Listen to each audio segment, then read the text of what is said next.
Assalamualaikum warahmatullahi wabarakatuh. Alhamdulillahirabbil alamin. Assalatu wassalamu ala asrafil anbiya wal mursalin wa ala alihi washabbihi ajmain. Amma ba'du. Sahabat Samaan Quran yang Allah muliakan, alhamdulillah saya dapat kembali hadir dalam sebuah video yang insyaallah untuk video kali ini kita akan bahas sesuatu yang baru, sesuatu yang berbeda. Sahabat Samaan yang Allah muliakan, video ini adalah seri pertama untuk pembelajaran, untuk materi, untuk sharing mengenai sejarah peradaban Islam. Ya. Yang namanya sejarah peradaban Islam, materinya pasti akan sangat banyak, dimulai dari masa pra-Islam atau kedatangan Nabi Muhammad sampai terus hingga Islam di zaman modern saat ini. Nah, karena materinya banyak, oleh karena itu kita akan membagi bab ini, materi ini, menjadi beberapa seri video. Dan sekali lagi, ini adalah seri pertama untuk materi sejarah peradaban Islam. Sahabat Samaan yang Allah muliakan, sejarah peradaban Islam kita akan mulai dari masa sebelum Islam itu datang, ya. Atau lebih gampangnya, bangsa Arab, kondisi bangsa Arab sebelum Islam datang. Islam bukan hanya berisi tentang ritual-ritual keagamaan, ya, upacara-upacara ibadah, bukan hanya itu. Tapi Islam dengan kehebatannya mampu mengubah suatu bangsa. Nah, inilah kenapa kita perlu mempelajari tentang kondisi bangsa Arab sebelum Islam itu datang. Sahabat Samaan yang Allah muliakan, keadaan bangsa Arab sebelum Islam itu datang akan kita bagi menjadi beberapa poin pembahasan. Yang pertama adalah kondisi bangsa Arab dari sisi sosial kebudayaan atau sisi sosial masyarakat.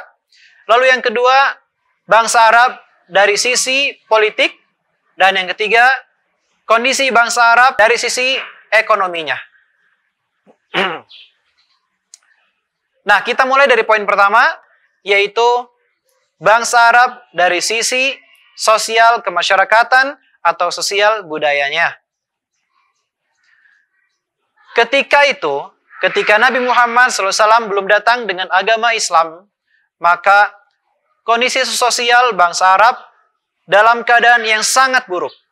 Kenapa saya katakan buruk? Karena akan saya jabarkan. Pertama, bangsa Arab pada saat itu senang sekali berperang antara satu kabilah dengan kabilah yang lain.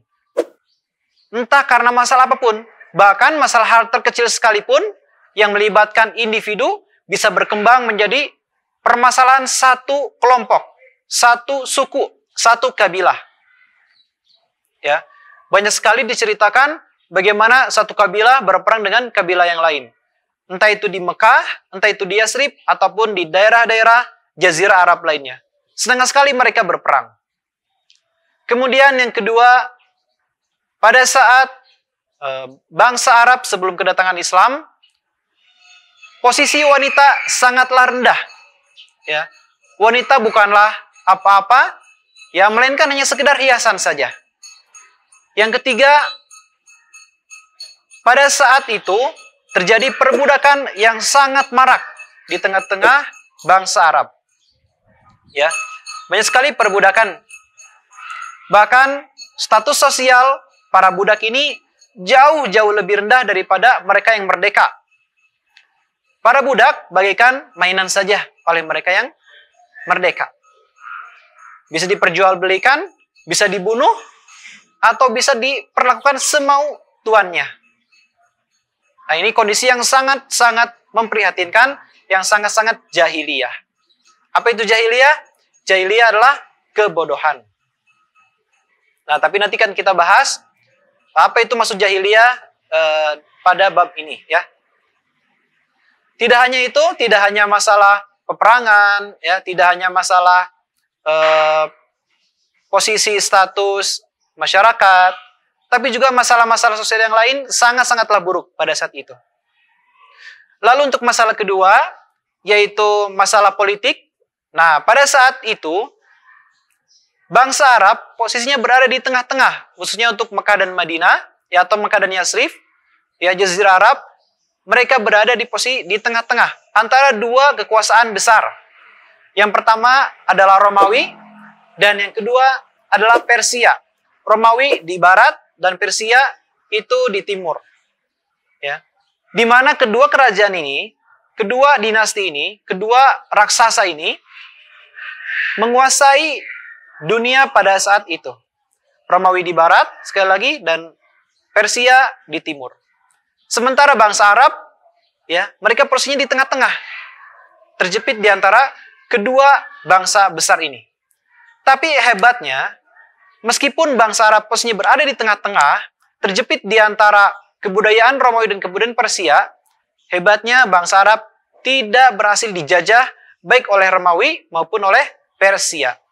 Oleh karena itu, bangsa Arab sejak dahulu adalah bangsa yang merdeka, bebas dari penjajahan Romawi, bebas dari penjajahan Persia, bebas dari penjajahan bangsa apapun itu. Itulah hebatnya bangsa Arab. Nah, ini nanti akan berperan untuk karakter Islam nantinya. Baik, itu dari sisi politik. Yang ketiga, dari sisi ekonomi. Sahabat saman yang Allah muliakan, meskipun kondisi sosial bangsa Arab pra-Islam sangatlah buruk, tetapi jangan dianggap ekonominya rendah. Justru, untuk masalah perekonomian, orang-orang Arab, khususnya Mekah yang akan kita kerucutkan nantinya, memiliki perekonomian yang cukup maju. Ya. Hal itu diungkapkan dalam surah Al-Quraisy. Jadi dalam surah Al-Quraisy dijelaskan bahwa bangsa Arab, khususnya orang-orang Quraisy, mereka senang sekali berpergian untuk melakukan perdagangan antar negara. Ya. Ingat, perdagangan antar negara, perdagangan mancanegara. Kalau sebuah perdagangan sudah mencapai tingkat antar negara, ini menunjukkan perdagangan itu sudah mencapai suatu tingkat yang sangat maju, yang sangat berkembang. Kalau perdagangannya hanya masih seluas perkampungan gitu ya, atau kota, ya itu masih tingkat bawah lah ya, masih tingkat bawah. Tapi kalau sudah mencapai negara, antar bangsa, itu baru perdagangan yang sangat maju. Jadi ketika itu, sebelum Islam lahir pun, sebelum Islam datang pun, bangsa Arab, mereka sudah berdagang ke negeri Syam, ya. Syam itu wilayahnya Romawi, dan ke negeri Persia di timur. Itulah kebiasaan orang Arab dalam masalah perdagangan. Karena mereka menguasai perdagangan, maka mereka memiliki kekayaan yang melimpah ruah. Makanya, orang-orang Mekah pada saat itu, khususnya untuk suku-suku Quraisy, ya, kemudian beberapa suku-suku yang lainnya, mereka menjadi tuan rumah ketika masa haji datang. Orang-orang Arab di sekitaran Mekah, ya, baik yang dekat maupun yang jauh, ketika musim haji akan datang ke kota Mekah dan akan dijamu dengan sebaik-baiknya oleh orang-orang Mekah. Diberi makan, diberikan air minum, diberikan kain-kain, gitu ya, diberikan pelayanan yang sangat mewah. Padahal kita tahu, pada saat musim haji, orang yang berdatangan ke kota Mekah bukan hanya 100-200 orang, tapi sangat banyak. Dan untuk menjamu mereka semua dibutuhkan biaya yang tidak sedikit. Ini menunjukkan bahwa perekonomian bangsa Mekah, ya, atau orang-orang Mekah pada saat itu memang sudah mencapai sesuatu yang berkembang, sesuatu yang sangat maju. Satu poin tambahan, poin keempat adalah kondisi bangsa Arab pra-Islam ditinjau dari sisi agamanya, kepercayaannya. Nah, inilah satu poin meskipun tambahan, tapi justru yang menjadi poin utama kita. Bangsa Arab sebelum Islam datang dikenal sebagai bangsa yang jahiliyah. Jahiliyah adalah bahasa Arab yang artinya kebodohan. Kenapa bangsa Arab yang memiliki perekonomian maju, memiliki kemampuan tempur, peperangan yang maju, memiliki politik yang kuat, tapi masih disebut dengan jahiliyah? Ya, orang-orang yang bodoh. Nah, maksud bodoh di sini bukanlah dalam peradaban mereka, bukanlah dalam teknologi mereka, perekonomian mereka, bukan. Tapi maksud jahiliyah di sini adalah sisi keagamaannya. Kenapa? Karena pada saat itu perlu kita tahu bahwa di kota Mekah atau lebih luasnya Jazirah Arab pada saat itu mempercayai, mengimani bara berhala. Ya, ini berhala yang menjadi poin utama kita. Seperti yang kita tahu bahwa berhala itu dibuat dari benda mati, entah itu logam, entah itu kayu, entah itu batu. Ya, dari batu biasa yang tidak berbentuk dipahat hingga menyerupai suatu bentuk yang pasti, entah itu manusia, entah itu binatang. Ya, kayu yang gelondongan seperti itu dipahat hingga menjadilah suatu patung. Begitu juga dengan logam. Nah, pertanyaannya, siapa yang membuat patung-patung tersebut? Siapa yang membentuk batu menjadi patung?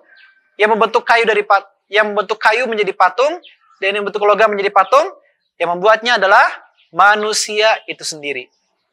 Singkatnya, orang-orang Arab pada saat itu mengimani, mempercayai nasib hidup mereka, hidup dan mati mereka, rezeki mereka, keluarga mereka, perekonomian mereka, seluruh aspek kehidupan mereka tanpa terkecuali kepada benda mati yang mereka buat sendiri, ya. Kepada benda mati yang tidak bisa memberikan madarat ataupun manfaat apapun kepada mereka. Inilah yang disebut dengan jahiliyah. Tidak bisa menggunakan akal logika mereka dengan baik untuk membedakan mana Tuhan yang benar, mana Tuhan yang salah. Meskipun pada saat zaman modern saat ini penyembahan kepada berhala pun masih terjadi di beberapa agama-agama tertentu, ya. Ternyata ini tidak lepas karena memang inilah pengaruh syaitan yang menjadi musuh besar manusia yang nyata. Nah, di samping agama penyembahan berhala itu ada agama-agama lain yang diyakini oleh orang-orang Arab pada saat itu. Agama lain adalah Nasrani.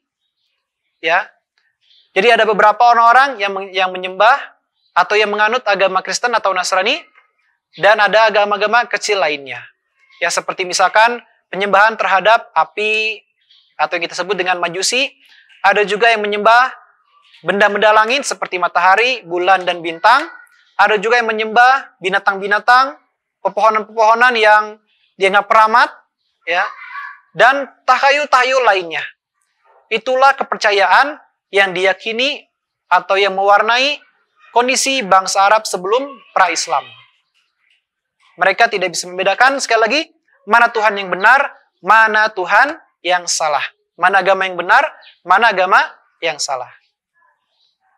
Nah, kesimpulan dari pembahasan kita di video kali ini, bahwa kondisi bangsa Arab pada saat itu, dengan segala kelebihannya, tetaplah tergolong sebagai bangsa yang terbelakang. Ya, bangsa yang kondisinya jauh daripada perbandingan antara Romawi dan Persia, selaku dua raksasa yang menguasai peradaban di dunia pada saat itu. Terbelakang dari banyak aspek, ya. Khususnya dari masalah logikanya, dari masalah kepercayaannya, sosial kemasyarakatan, perekonomian, dan politik. Semuanya terbelakang, termasuk lokasi. Nah, maka ketika Islam hadir nanti, semua itu akan diubah sehingga bangsa Arab yang semula terbelakang, terpencil, akan berubah menjadi suatu bangsa yang menguasai dunia di eranya. Baiklah, mungkin itu yang dapat saya sampaikan dalam video kali ini. Jika terdapat banyak kesalahan, saya mohon maaf. Jangan lupa untuk like, subscribe, komentar, dan share sebanyak-banyaknya video ini kepada teman-teman, sahabat Sam'an sekalian dimanapun berada. Aku qouli hadza wa astaghfirullah li wa lakum. Assalamualaikum warahmatullahi wabarakatuh.